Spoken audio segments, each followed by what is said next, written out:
Give me my glasses.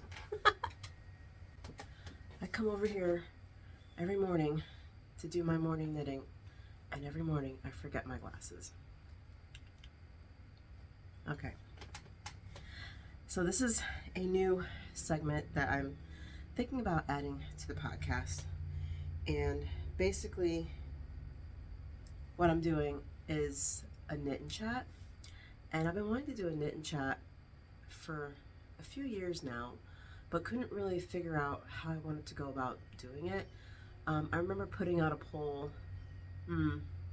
maybe a year or two ago, asking, what kind of topics should we talk about, because really when we watch knitting videos and we have these knit and chats, it's always the same subjects, and I'm sure that's because we're trying to avoid fighting, debates, etc. And so that's one of the reasons why I kept putting it off. And then the other day I'm like, why don't I just do one anyway, and for now, until we get some kind of traction, if we do get some traction, we'll just talk about whatever. And if the comments get nasty, I'll either delete them, block the people, or shut the comments off. But I'll worry about that when we get there. So,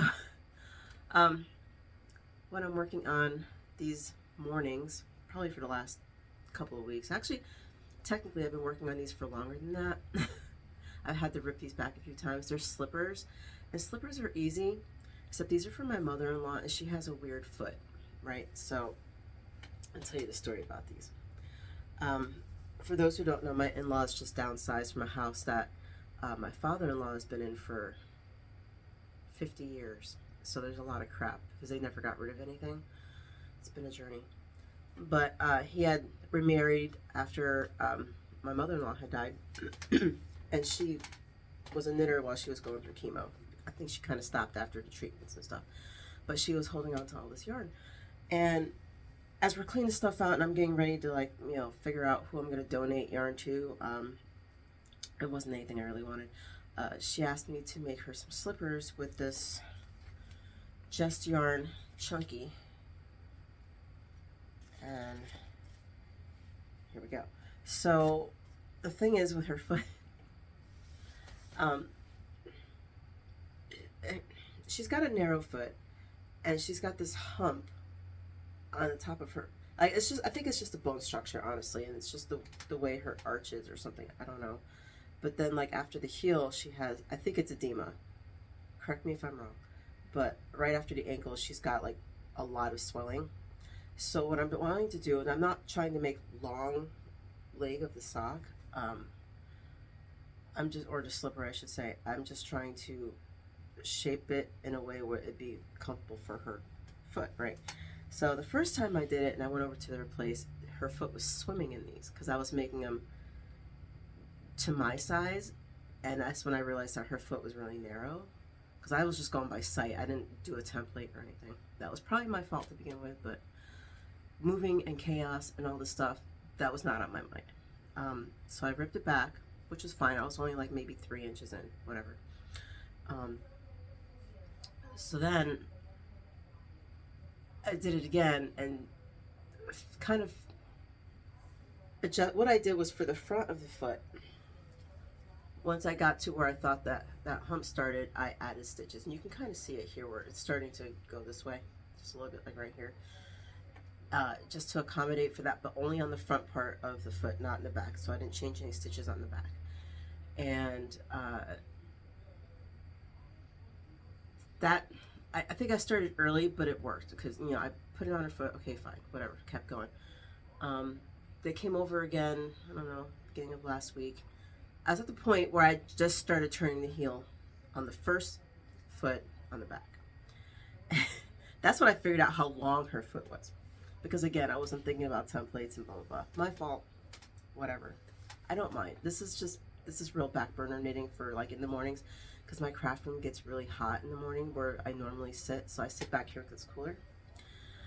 So ripped out the heel, realized that she's a whole heel longer than me. So that gave me a better idea. So now I'm finally at the short row heel for both of the feet. So that's what I've been working on in the mornings over here in my little corner. Today I am drinking, Stitch Witch mug. I think this was at Joann's. A friend of mine got this for me when they were just starting their closeout. This is, I think, and I'll tell you why I think this is just ginger peach from Republic of Tea. If you spent any time, I shouldn't say any time, if you spent any length of time working in a restaurant, then you have likely seen menu changes and restaurants getting rid of equipment or whatever. And oftentimes they'll just give stuff to the employees. So my last bout last year working at bakery slash cafe slash restaurant, they were downsizing their tea menu and getting rid of the Earl Grey, which blows my mind they were getting rid of that. It was popular. And ginger peach was another one, and then there was another flavor that they were getting rid of. So I got like 150 tea bags of like Earl Grey and ginger peach, and I tried separating them as much as possible, but they're just kind of thrown in bags, and I'm like, who am I to just, you know, give not take all that free tea, you know? So that's why I say I think this is ginger peach. It tastes like it, but it could also be it's 2 tea bags that I put in my French press and just put water in it. So it could be both. It's still good. So let me figure out where I am on this sock, because I'm on the second part of, oh, here we go. Okay. That was easy. So, yeah, as far as topics for Knit and Chat, I have some ideas written down, and I'll probably talk about them next time. But for today, I just really wanted to get it started, you know. 1, 2, 3, 4, 5. Just wanted to get it started, and then, you know, if you guys have any ideas of what you'd like to talk about, then we can do that. I'll tell you about this crazy ass dream that I had. So I had this dream at the beginning of the week where I was in a city environment in an empty parking lot, mostly empty parking lot. There weren't any people around. There was a few cars, but there was no one around. And I heard like this whooshing of water. And I look over to my side and I see this tidal wave coming in, right? And I look over to this side and I see another tidal wave coming in, which I'm a lucid dreamer, right? So I'm going, okay, well, that's a little weird. Why are there 2 tidal waves coming in at the same time? Ahead of me is this teenage girl. I never see her face, but I assume she's my daughter. And I realize I've got like 2 seconds before I'm gonna die. And I'm like, okay, so I scream, I love you, to this teenage girl, and then the water comes crushing over me, and I die. Okay, so myth busting, in case you've ever heard that whole myth that if you die in your dreams, you die in real life. I don't know whoever came up with that. This is like my 4th or 5th time dying in my dreams. Clearly I'm still here. So I've been interpreting dreams since I was 14 years old. I'm pretty good at, I wouldn't say I'm an expert, but I'm pretty good at interpreting my dreams. I couldn't figure this one out. I knew obviously it had to do with emotion because of the water, and the more chaotic and strong the water is, more chaotic and strong the emotion is, and the calmer the water is, the more calmer the emotion is. That's pretty much how it goes, okay? But I couldn't correlate that with the kid in the dream because I had no other connection in my head other than the fact that she was a part of me, right? So I'm on YouTube, I don't know, 2 days later, and I see these. If you have opinions about tarot, I don't know, put them down below, I guess. Anyway, there's a pick a card tarot, and I do my own tarot readings, but like, you know, for shits and giggles, I'll watch it pick a card. So I was watching it, and it was, what did your dream mean? And I was like, let me tell you, it was pretty helpful because it made me put a connection together that I wasn't seeing in the dream. And so what I figured out was that the water coming in at the pace that it was to consume me was actually telling me that I have a significant change that's coming in my life, right? On that emotional plane. And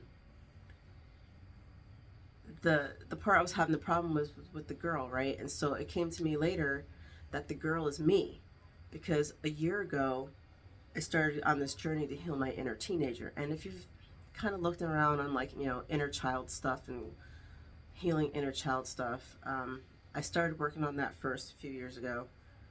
My inner child is pretty much, we're good. Me and my inner teenager have been having a conversation for a minute.